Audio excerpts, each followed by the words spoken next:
básico, ok? Movimentação básica. Cruzado,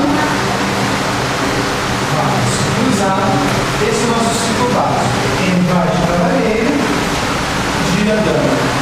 Pisa, volta. Depois disso, nós temos o quê? Passo básico, invade, lembrando a distância e retorna o passo cruzado. Correto? Invade, gira, lembrando a distância, retorna o passo cruzado. Feito isso, nós aprendemos a girar 180 e voltar a passo cruzado. Girando a dama. Giro 180 e girando a dama. Estou na base, giro 180 e giro a dama.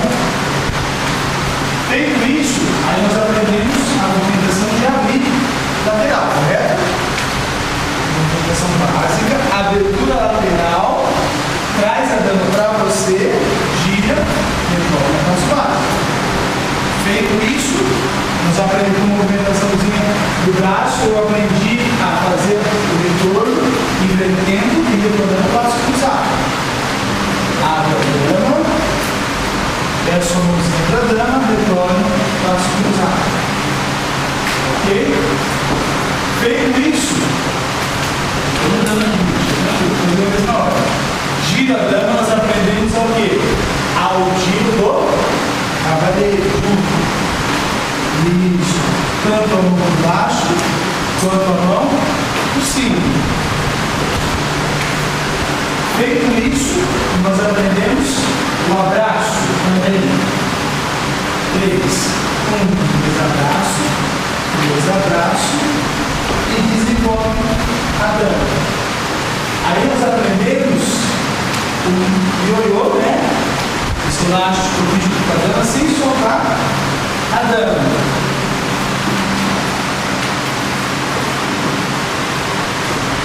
Aprendemos que no passo cruzado eu posso fazer a trava tanto de um lado quanto do outro. Legal? Já fizemos o nosso trava, snake e retorna a base. Mais uma vez, quando eu vou à frente, passo a trava, entro no snake, retorno na barreira esquerda, da direita. Fizemos uma outra saída. Abraço. Desenvolve a dama. Pausa. Retorno. Cruzado. Ou abraço.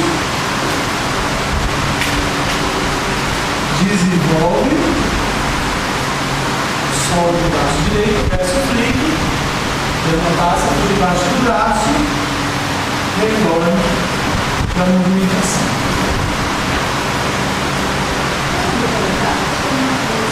Sim. E passamos também hoje a chavinha, arm lock, praticamente aqui, ó. Chave de braço, isso. Legal? E retorna. Foi isso. Estudo. Valeu, galera?